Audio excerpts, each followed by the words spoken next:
The closet that breathes at night. Horror story. The closet door was open. I knew I had closed it. I always closed it. But there it was, open just a little, like a mouth that forgot to shut. And it was breathing. Slow. Deep. Wet. In, out, in, out. The sound filled my room, low and steady, like someone sleeping very close to me. My blanket was pulled up to my chin, and I was too scared to move. The moonlight slid across the floor and stopped at the crack of darkness inside the closet. Something inside shifted. The breathing stopped. Then a voice whispered my name from the dark. Ethan. I squeezed my eyes shut as the closet door began to open wider on its own. 2 weeks earlier, the closet was just a closet. My name is Ethan Miller. I'm 11 years old, and I live in a small house in Indiana with my mom and my little sister, Lily. Dad moved out last year, so my room became quieter at night. Too quiet sometimes. When Mom told me we were switching rooms so Lily could have the one closer to hers, I didn't argue. My new room was bigger. It had a window facing the backyard and a tall wooden closet with 2 white doors. It's just an old house, Mom said when I asked about the creaky sounds. Houses make noise. The first night in the new room felt fine. I played on my tablet, brushed my teeth, and climbed into bed. The closet doors were shut tight. I checked twice. Around midnight I woke up thirsty. That's when I heard it. A soft sound. Not loud. Not scary at first. Breathing. I sat up and listened. The sound came from the other side of the room. From the closet. I told myself it was the heater. Or the wind. Or my own ears playing tricks on me. I lay back down and pulled the blanket over my head. The breathing stopped. I slept. The next day, everything was normal. School. Homework. Dinner. Lily showed me a drawing she made of a monster with too many arms. That's silly, I said. She smiled. It lives in a closet. I laughed, but my stomach felt tight. That night, I left the closet light on. Nothing happened. The night after that, I turned the light off again.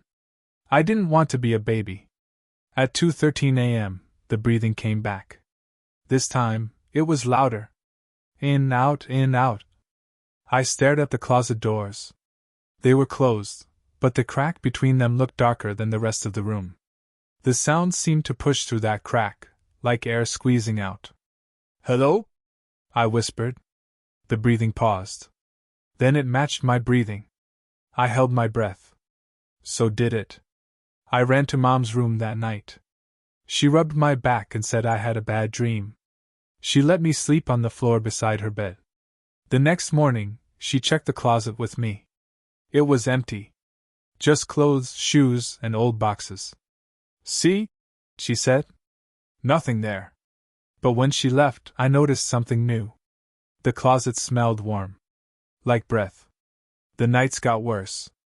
Sometimes the breathing sounded close. Sometimes far away. Sometimes fast, like it was excited. Other times slow and tired. I started sleeping with my lamp on. One night, I woke up and found the closet doors open. Just a little. I was sure I had closed them. I shut them again and pushed a chair in front of them. In the morning, the chair was back where it started. I didn't move it. I told Lily about it while we ate cereal. She looked at me with wide eyes. It does that? Does what? I asked. Breathes, she said. At night. My spoon clattered into the bowl. You hear it too? She nodded. From my room. Like someone is in your closet and forgot how to breathe quiet. That day, I stayed close to Mom. That night, I put my phone on record and aimed it at the closet before bed. At 3:02 a.m., the sound woke me. Breathing. Slow. Deep. I grabbed my phone and listened to the screen. The sound waves jumped up and down, big and clear. This time, the closet doors moved. They shook, just a little, like something inside leaned against them. Stop, I said, my voice shaking. The breathing stopped. Then a soft knock came from inside the closet. 1 knock. 2 knocks. 3. I screamed. Mom ran in, flipping on the light. The closet doors were closed. Quiet. Still. We listened to the recording together in the morning. The breathing was there. Clear as day. Mom didn't smile anymore. That afternoon, she called someone to look at the house. He checked the vents, the walls, the attic. He found nothing. Houses can trap air, he said. Old wood, old spaces. That night, Mom let Lily sleep in her bed. I stayed in my room. I didn't want the closet to think I was scared. At midnight, the breathing returned. But this time, it wasn't alone. Something scraped inside the closet. Like fingernails on wood. Slow. Careful. A shape pressed against the door from the inside. Not hard enough to open it. Just enough to show it was there. Ethan, a voice whispered. It sounded wrong. Like it learned my name but not how to say it. I jumped out of bed and ran. The closet door burst open behind me. I didn't look back. I slept on the couch with all the lights on. The next morning, Mom said we would switch rooms back. She said maybe the room didn't like me. When I packed my things, I found something under my bed. A shirt. Not mine. It was warm. That night, back in my old room, I felt safe for the first time in days. Until I heard breathing. Not from my room. From the hallway. Slow. Deep. Stopping outside my door. Then moving toward Lily's room. I ran after it, heart pounding, and saw her closet door shaking from the inside. Breathing. Louder than ever. And as I reached for the handle, something on the other side took a deep breath in. And started breathing out my voice. I froze with my hand on Lily's closet handle. The breathing on the other side stopped the second I touched it. The hallway light flickered once, then stayed on. My heart beat so hard it hurt. I could hear Lily whimpering behind me in her room. Ethan? She whispered. Why is it breathing like you? I didn't answer. I couldn't. From inside the closet, my voice came again. Soft. Calm. Wrong. It's okay, Lily. Open the door. I yanked my hand back like I'd touched fire. That's not me, I said loud enough for Lily to hear. Don't listen. The closet door shook. Not hard. Not angry. Like something laughing without sound. Mom ran down the hallway then, hair messy, eyes wide. What's going on? The breathing rushed out of the closet, fast and loud now, like it was excited. The door bulged outward for a second, the wood bending like it was soft. Mom screamed and grabbed us both, pulling us into her room and slamming the door shut. She locked it and pushed her dresser in front of it. We sat on the bed shaking. Lily cried into Mom's shirt. I stared at the closed door, waiting for the breathing to come back. It didn't. The house went quiet. Too quiet. Mom called Grandma that night and told her everything. She didn't try to explain it away. Her voice shook when she talked. Grandma said something I couldn't hear, and Mom went pale. The next morning, Grandma came over early. She walked straight to Lily's closet and stared at it for a long time without opening it. Has it been fed? Grandma asked. Mom frowned. Fed? Grandma looked at us, then back at the closet. Never mind. That made my stomach twist. We spent the day at Grandma's house. Lily wouldn't let go of my hand. I tried to act normal, but every shadow felt like it moved on purpose. When it got dark, Grandma said we could stay the night. Mom shook her head. We can't keep running. That night, Grandma came home with us. She brought a bag filled with strange things. Salt. Candles. Old photos. A small mirror wrapped in cloth. She sprinkled salt across Lily's closet door and mine, even though mine was back in my old room. Closets are mouths, she said quietly. Some houses have them. I didn't like the way she said mouths. That night, Grandma sat awake in the hallway chair with a flashlight. Mom tried to sleep but kept waking up. Lily slept with Mom. I lay in my old bed, staring at the ceiling. At 1:11 a.m., the breathing started again. Not loud. Careful. It came from Lily's room. Grandma stood up slowly. "It's learned," she whispered. The breathing slid under Lily's door like air through a crack. Then it stopped. A small voice came next. "Grandma?" It sounded like Lily. Grandma's hand shook on the flashlight. "That's not her," she said to herself. The closet door in Lily's room creaked open. I heard soft footsteps. Bare feet on carpet. Lily's door opened. I screamed. Mom jumped up as Lily walked into the hallway. Except it wasn't Lily. It looked like her, but her eyes didn't blink. Her mouth smiled too wide. Her chest rose and fell slowly, deeply. Breathing. "Mom," it said in Lily's voice. "I couldn't sleep." Grandma stepped in front of us. She held up the small mirror. The thing screamed. Not loud, sharp. Like air tearing. Its face flickered, like a bad video. For 1 second, I saw what was underneath. It was tall. Thin. Folded wrong. Its chest opened and closed like lungs that didn't belong to it. It ran. Not toward us. Back to the closet. The door slammed shut so hard the walls shook. The house groaned like it was hurt. Grandma grabbed Mom. "We leave!" Now. We didn't pack. We drove through the night to a motel by the highway. Lily fell asleep in the back seat, breathing normal again. I watched her chest rise and fall the whole way. At the motel, Grandma put salt across the door and windows. She made us all sleep in the same room. "Can it follow us?" I asked. Grandma didn't answer. At 3:33 a.m., someone knocked on the motel door. Slow. Careful. 3 knocks. Grandma turned white.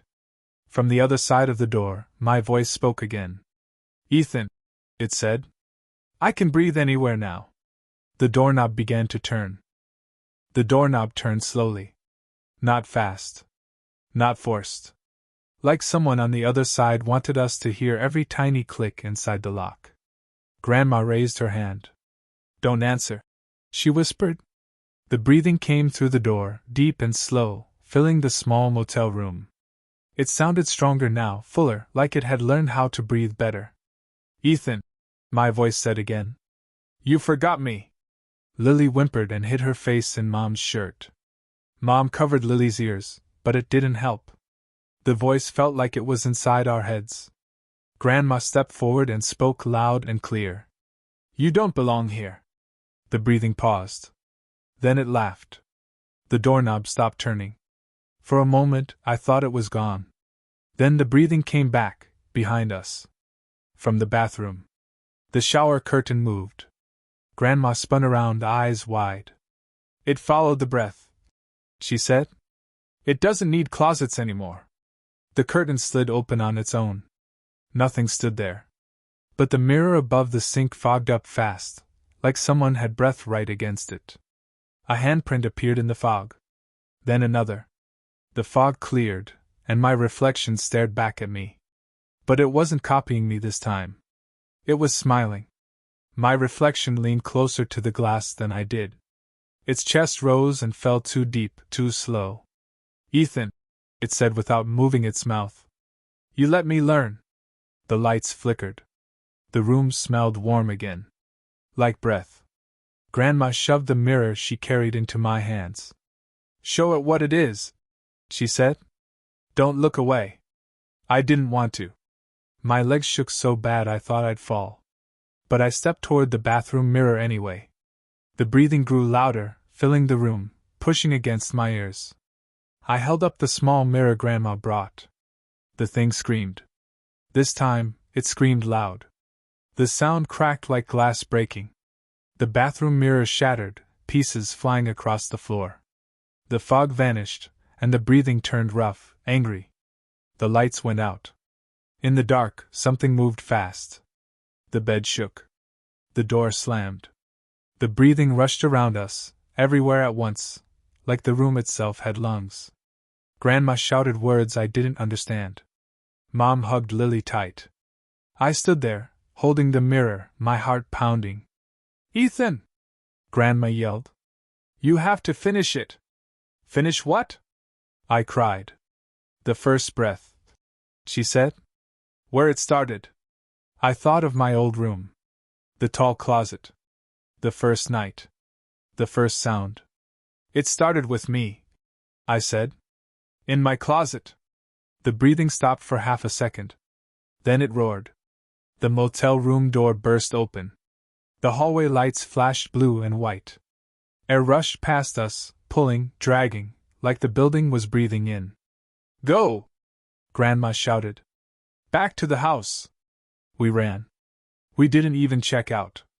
We drove through the dark, faster than we should have. The air inside the car felt thick. The windows fogged even though the night was cool. Lily slept, breathing soft and normal. I watched her the whole time. When we reached the house, every light was off. The front door stood open. "I locked it," Mom whispered. Inside, the house felt different. Heavy. Like it was full. The breathing echoed through the walls now. Slow. Deep. Everywhere. Grandma led us straight to my old room. The closet doors were wide open. Inside, it was darker than it should have been. Deeper. Like the closet went farther back than the wall allowed. The breathing came from inside it. "This is where it learned," Grandma said. "This is where it ends." The air pulled toward the closet, like it was breathing in. My shirt tugged forward. The carpet lifted slightly at the edges. I stepped closer. "Ethan, no!" Mom cried. "I started it," I said. "I have to finish it." The breathing matched my steps. In, out. I stood in front of the closet. "I know what you are," I said, my voice shaking. "You're empty. You don't breathe unless you steal it." The breathing faltered. Inside the closet, something shifted. A shape moved closer to the opening. Tall. Folded. Its chest opened and closed too wide. It leaned forward, and for the first time, I saw its face clearly. It didn't really have one. Just skin stretched where a face should be. No eyes. No nose. Just a mouth opening and closing as it breathed. "You watched me," it said in my voice. "You listened." "I listened," I said. "But I won't anymore." I took a deep breath. Then I held it. The thing froze. I held my breath until my chest burned. The house creaked. The air pulled harder. The breathing inside the closet turned fast and messy. I didn't let go. My vision blurred. My ears rang. Then Grandma placed her hand on my shoulder. "No," she whispered. I exhaled, hard, straight into the closet. The breath hit the dark like wind into smoke. The thing screamed. Not loud this time. Weak. The closet walls shook. The darkness folded inward, collapsing, shrinking. The breathing broke into gasps, then stopped. The shape fell backward into nothing. The closet slammed shut. Silence. Real silence. I fell to my knees, gasping. Mom grabbed me, crying. Lily hugged me tight. The house felt empty again. Normal. We waited. Minutes passed. Nothing breathed. Grandma opened the closet slowly. Inside was just a closet. Clothes. Boxes. Dust. Cold. The smell was gone. We sealed the closet shut that night. Screws. Boards. Paint. We didn't leave a crack. We moved out 2 weeks later. The house sold fast. Life went back to normal. Mostly. Sometimes, late at night, when everything is quiet, I wake up holding my breath without knowing why. And sometimes, when I walk past a closed door or a dark space, I swear I hear it. Not breathing. Waiting. For someone else to listen first.